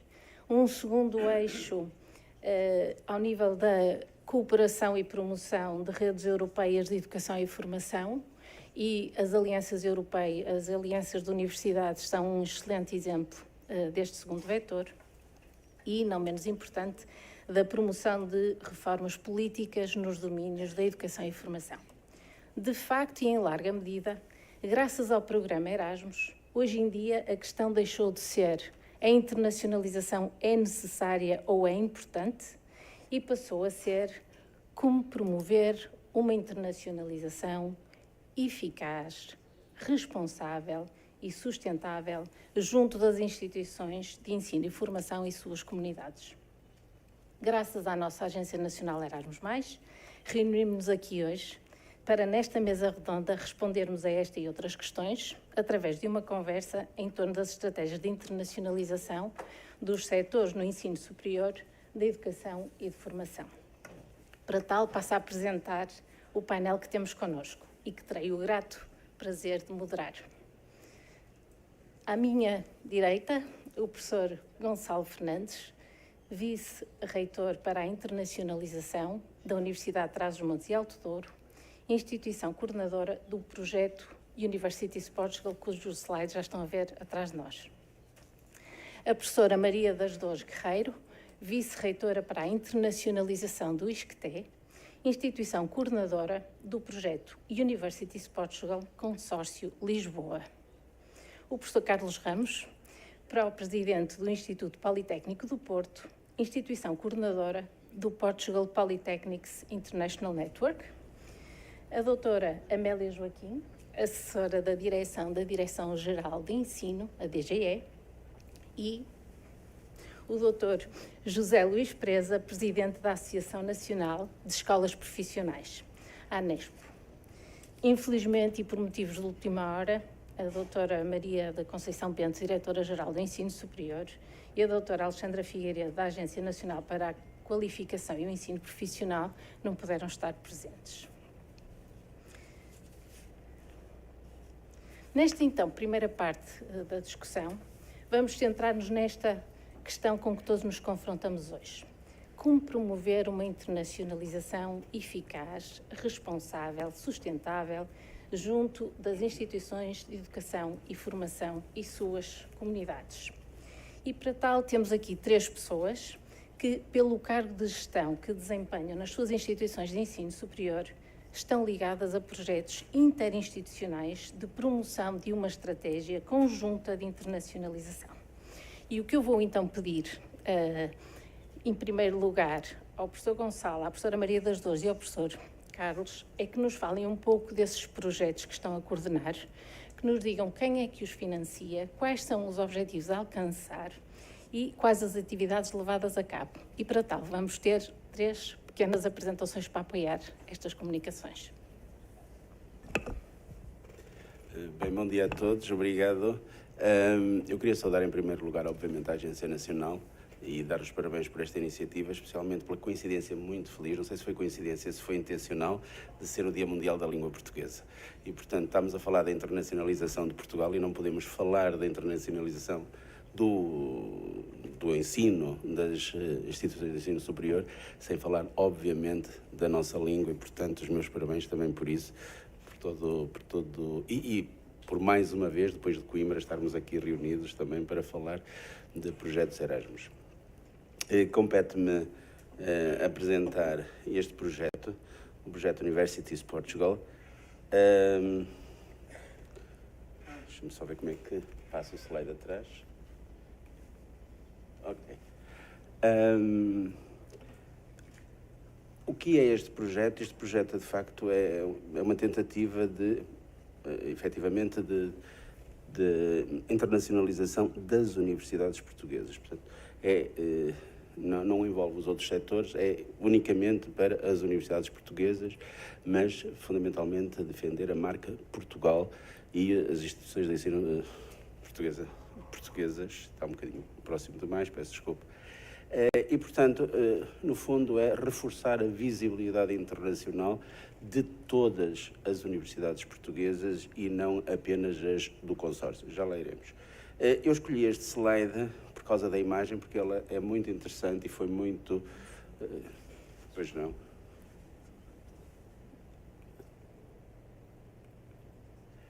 Esta imagem... porque ela é de facto muito interessante, é muito moderna e foi muito bem conseguida pelos designers. Tenho o U de Universities e tenho o P em branco, em negativo, no meio de Portugal. E depois, a maneira como está desenhado leva-nos para exatamente a digitalização, a modernidade, etc. Este projeto são 8 universidades portuguesas que são financiadas, mas nós obviamente não íamos promover as 8 universidades. Não fazia qualquer sentido. E então, com o Por Lisboa, o projeto Universities Portugal, exatamente a mesma designação, trabalhar em conjunto para promovermos todas as universidades do grupo e, portanto, as 16 universidades que pertencem ao Conselho de Reitores. Quais são os objetivos estratégicos? É aumentar, como disse há bocadinho, a marca Portugal, a visibilidade, a notoriedade e a atratividade por Portugal, promover a marca, posicionar o ensino superior e a investigação. Pois não. Eu vou dizer.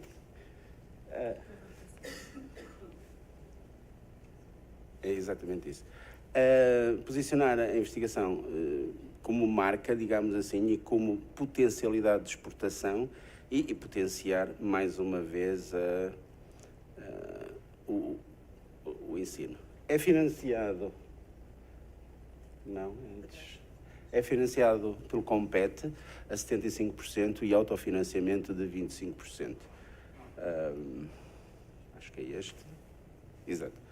Em que é que se baseia fundamentalmente em 3 grandes áreas, diferente do projeto anterior. Tem uma promoção online, em primeiro lugar, promoção presencial e estudos científicos, e falaremos disso mais, talvez na parte de debate sobre estas questões.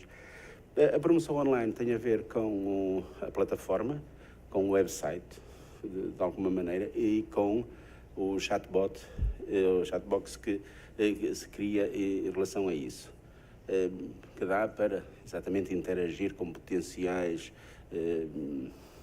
futuros estudantes ou potenciais estudantes, etc. E o site, ou website, promove de facto todos os cursos de grau de todas as universidades portuguesas, a nível de 1º, 2º e 3º ciclo. Por outro lado, temos a promoção presencial, que começou devido à pandemia por não ser presencial, mas unicamente por causa dessa questão ou dessa dificuldade, que tem missões de prospecção, feiras, de visitas de jornalistas e opinion makers e conferências sobre a internacionalização.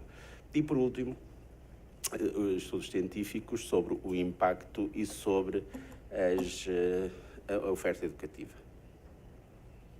Quais são os nossos mercados? São exatamente a América Latina, temos uma parte da China e da Índia e África do Sul e Emirados Árabes Unidos, mas fundamentalmente América Latina e Brasil. Eu não sei se algumas destas missões de prospecção serão possíveis de realizar. Obviamente a pandemia alterou-nos os planos iniciais, tivemos que cancelar muitas das atividades, passar algumas para o online e algumas destas missões tornam-se hoje quase impossíveis de realizar fisicamente. Dizer também, que não o disse atrás, que nós terminávamos este ano o projeto terminaria agora, em meados do ano, e conseguimos, em princípio, prorrogá-lo até junho do próximo ano de 2023. Portanto, esse é o nosso... O que é que fizemos, entretanto? Ainda conseguimos fazer algumas feiras e encontros, mas online, na América Latina, fundamentalmente a nível de pós-graduações, os pós-grados, no Brasil. Fizemos alguns webinários também. Os estudos, estamos numa fase de acerto com o projeto por Lisboa, por causa da plataforma e do website, de tentarmos consertar tudo no mesmo. E fizemos também já algumas feiras e algumas missões de prospecção. E sem mais delongas, algumas imagens de participação, nomeadamente em feiras no México e na Colômbia, já durante este ano, quando ficámos mais libertos, digamos assim, em termos de viagens e em termos de presenças físicas. Também, não sei porque que avançou, caiu, ok. Também no Brasil foi em Brasília, São Paulo e Rio de Janeiro, e algumas missões de prospecção no México, nomeadamente na UNAM, na Embaixada de Portugal, na comunidade portuguesa, etc. Também no Equador, temos aqui uma das participantes nessas missões do Equador. Pois não se vê ainda o Equador. Ok. Esta é a dificuldade de nós não vermos o que está a passar atrás. Eu estou com a apresentação à frente, mas passo aqui e esqueço-me do outro. Ok. Este é o design, fundamentalmente, do site. E este é o design do site. Ali está o tal chatbox, que é para exatamente interagir com as instituições.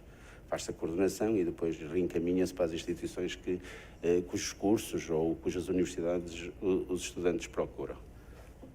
Só mais um QR Code que vai diretamente para o website e vai para o chatbot e, portanto, é exatamente essa a questão. Muito obrigado. Muito rapidamente foi o que se pôde fazer. Muito obrigada.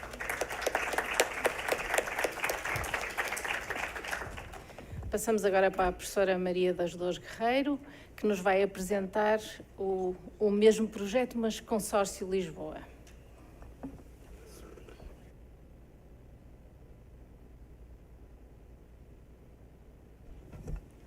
Bom dia. Cumprimento todas e todos os presentes. Quero agradecer o convite da senhora diretora da Agência Nacional Erasmus, a doutora Cristina Perdigão, para aqui estar e dizer que é, de facto, um grande gosto participar neste evento e interagir presencialmente com colegas, com amigos, após 2 longos anos de confinamento mais ou menos intenso.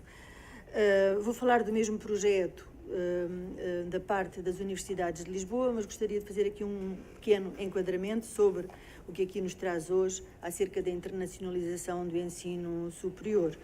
E não há dúvida que a internacionalização das universidades e das instituições de ensino superior constitui um desígnio inquestionável desde há várias décadas, ainda que assumindo diferentes contornos e objetivos para quem desde o século passado começou a trabalhar nestas matérias, designadamente com o programa Erasmus.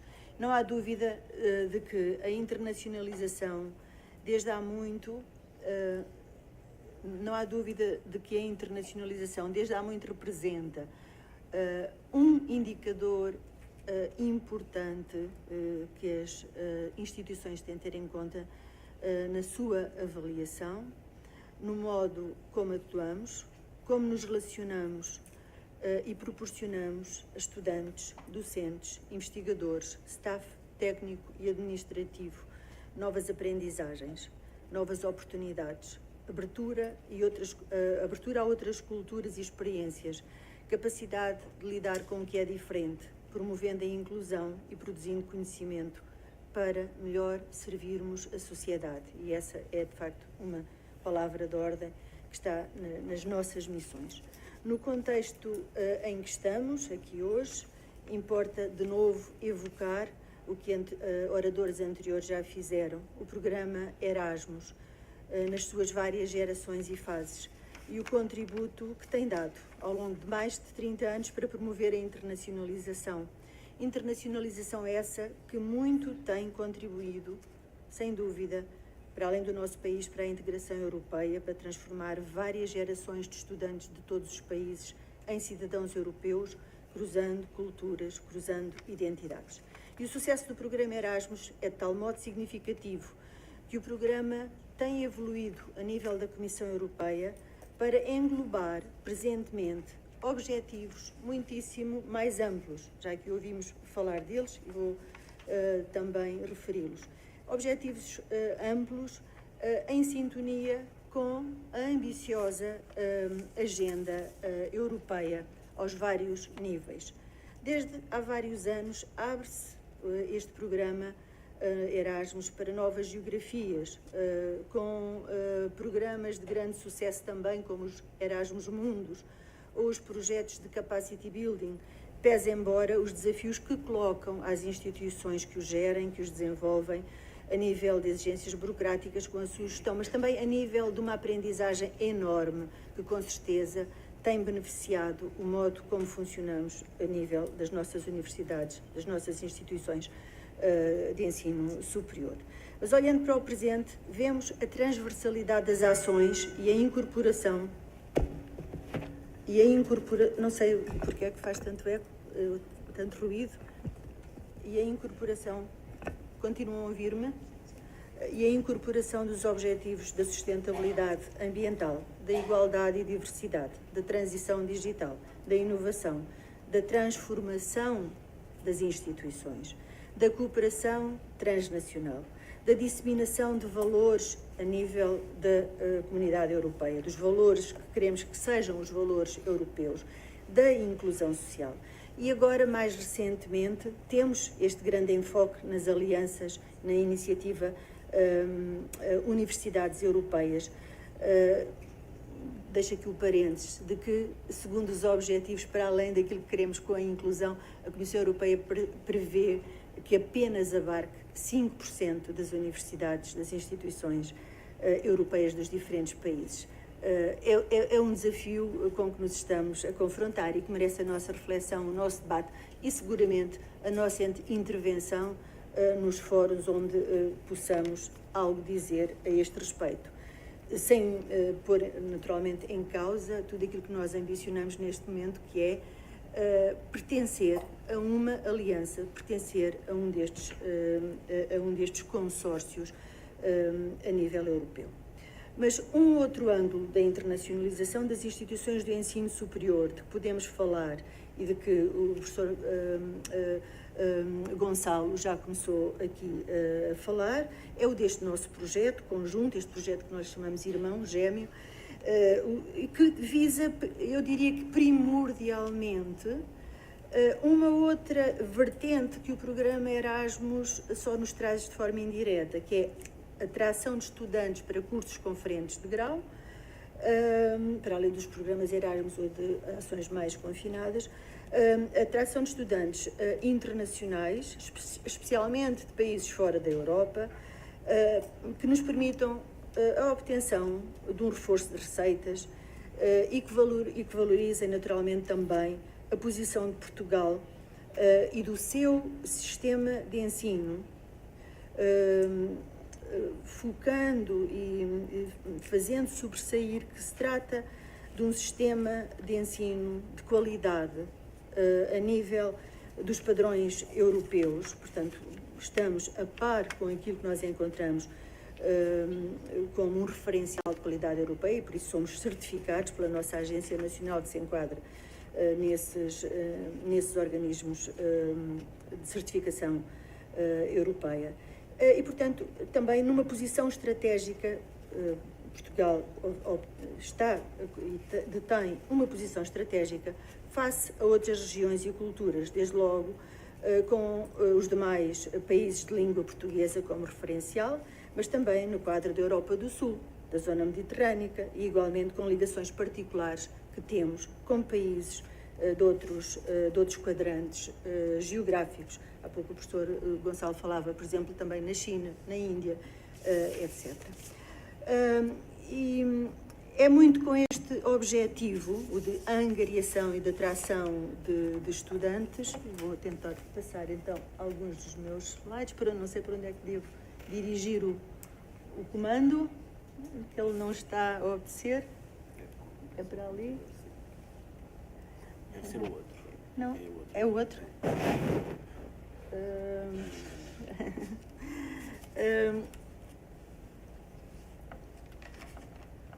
Portanto, é muito com este objetivo que foi desenhado o projeto Universities Portugal, que reúne os dois consórcios, mas estes dois consórcios têm regras muito distintas